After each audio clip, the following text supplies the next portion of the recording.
mean, this could be one of the largest businesses that anybody's ever started, which is like, you know, I tell her that constantly. Did you expect that when you got started? No, not at all. I was sort of like, this will be great. You know, I'm really happy in, you know, I would have been happy if we could just like break even.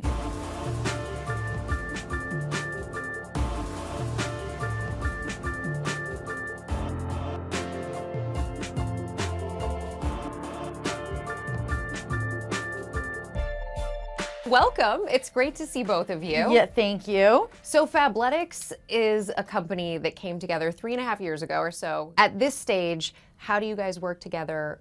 What's the vision for the company? Over the last 3.5 years, we've continued to work on that and like find our cadence and find our flow. Ultimately, it is her name on this brand. She is a co-founder and understands the business soup to nuts.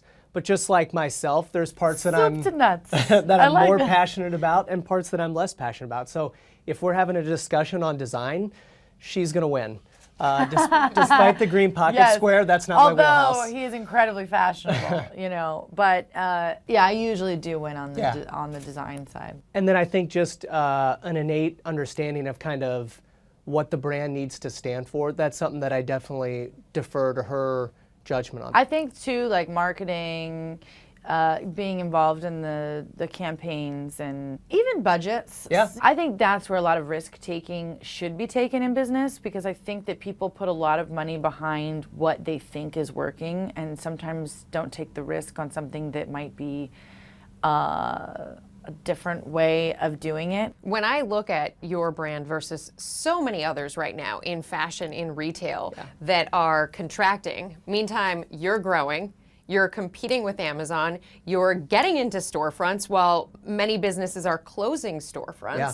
What do you think the differentiator is? I think it's an authentic voice. I really do. At the end of the day, I think it has to be something that you really believe in. And I think that goes really with anything. You know, everybody's being has become very savvy to when people are just trying to like make a quick buck. Now the veil's been lifted. So people get to see all of these business, the owners and the CEOs, when before they were sort of like behind the curtain. Now everybody knows, you know what I mean? It's a totally different world, and I think that people can see through certain things. Hashtag best leggings ever.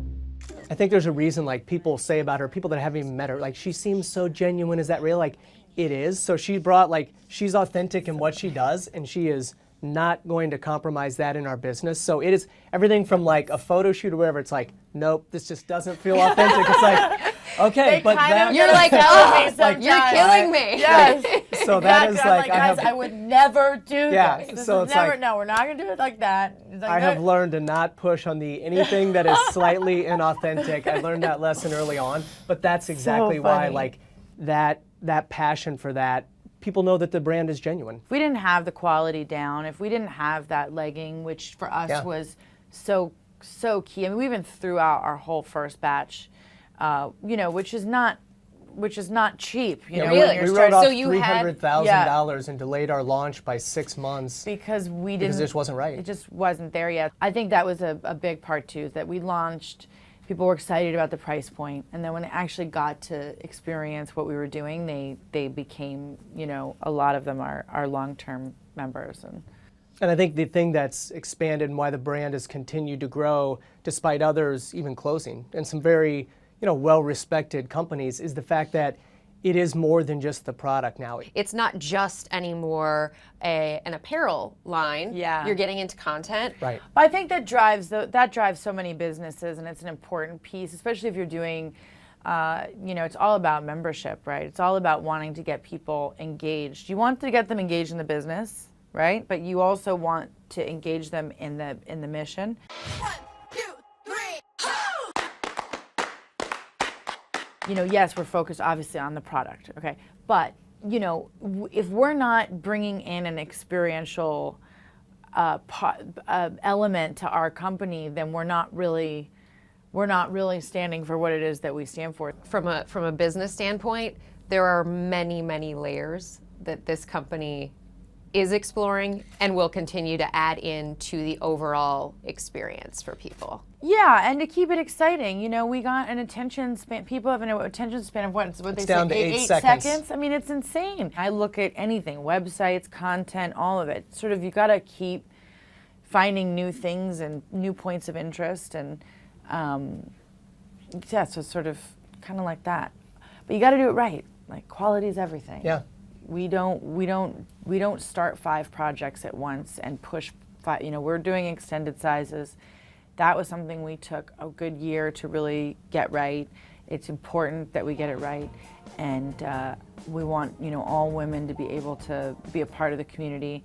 How do you decide when the timing is right to roll out a new idea? We've got a whiteboard where there's no shortage of ideas, especially when you're a young company like ours.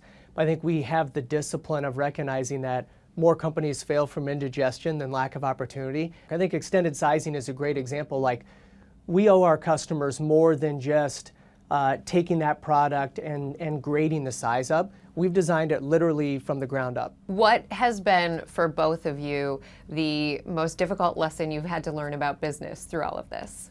Good question. You want to go first? Like, how do I answer this question? What's been the most difficult lesson? Well, Not always getting what you want. You know what I mean? I get an impression of what you mean, Kate. I want it all.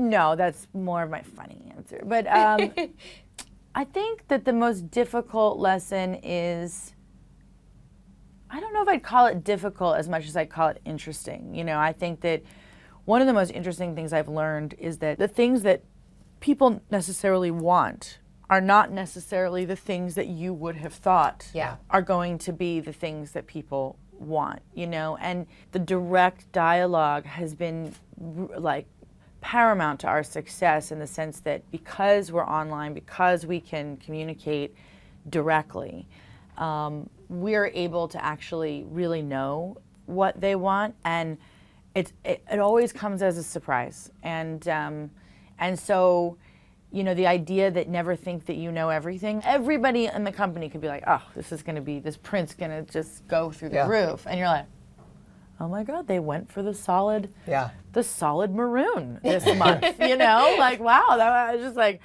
I will so say not we what have a anybody standing bet, and she's money ahead on what are going to be our best sellers. So Really? What she's can you tell me what your best sellers are? I just like to look at myself as the consumer. I'm usually pretty good at it. The Lisette was, I always wanted to do a really high waist legging. I mean, obviously we've got the high waist jeans. Then I was on a plane, and this woman was like, I really need you to do a high waisted legging because I just need a little extra support. And then I'm like, you are right. I want to do a high waisted legging too. Anyway, they're like, fast forward, it's one of our best-selling items. Best sellers. Wow. And one of your favorites, right? Hands down. Yeah. For me, it's just my go-to Yeah. is the Lisette, because I just feel so much better. It's just like, it's just so much better.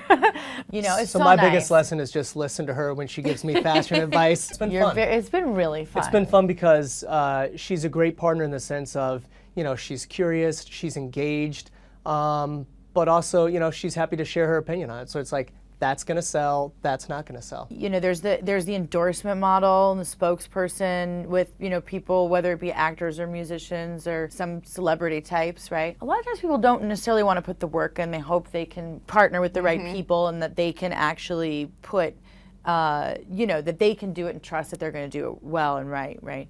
I'm not good at that. I actually like to be involved in things that I'm putting out there, because it matters to me what I am putting out there. So I think that too, there's also like this sort of surprising element sometimes when certain people want to be involved in the actual business side of it. And then I think there's a real benefit. Like, I would say to any of my friends, if they're doing something, to not just let it just happen, that they should get involved in their business, you know, because there's a lot of people who don't. When you think about any type of celebrity business that they've started, Kate's built a top 2, top 3, and I mean, this could be one of the largest businesses that anybody's ever started, which is like, you know, I tell her that constantly. Did you expect that when you got started? No, not at all. I was sort of like, this will be great. You know, I'm really happy in, you know, I would have been happy if we could just like break even, you know what I mean? And like, in our first year, no one But- expected. I mean, we did Yeah. 50 million our first year, and everybody was just hanging on. I We mean, were it hanging was crazy. now that sort of feels like it's kind of, we've got We've got added it 400 down. people to Yeah. help, so the, Right, you right, know, yeah. we've, That's right, we've added- beefed up our resources Exactly. a little bit so that, you know, heads above water a little bit, and we can really plan and think about the future of the business. But you know, that's I think a place where sometimes people actually end up folding because there is so much demand that they can't keep up with it, and we were able to sort of meet it and then continue to grow, and it's been pretty awesome. What did your family say when you first told them you were taking this job and you were going to be working with Kate Hudson? Oh, that's a really interesting question. What did they say? Well, I think a very Have you ever told her what they said? No. I've never heard this. No, I don't even know. I would have to think, but Or you don't just make up something just because you feel like you have to. They could be like, what? Why, Kate? no. I don't. I think first of all, it was just more the apparel in general because I had a background from a completely different business. Completely you know, different. So I think it was probably less about working with Kate and more about, you know, we love you, son, but really you're going to go be in apparel, Leggings? in women's apparel. So So what do you think is next for the company? I read a rumor somewhere about trying to sell the company. You know, we raised a significant amount of money 2 years ago or so at $1 billion valuation. So got into that unicorn status. And anytime you do that, people are then waiting for what's the next step? Is it an exit? Is it an IPO? And while we will not give you the answer to that, what we try to focus on is just how do we keep growing our business? Because I do think the thing that is incredibly valuable right now, it's very hard for people to find growth in apparel. And yet for us, 2015 to 2016, we grew at 43%.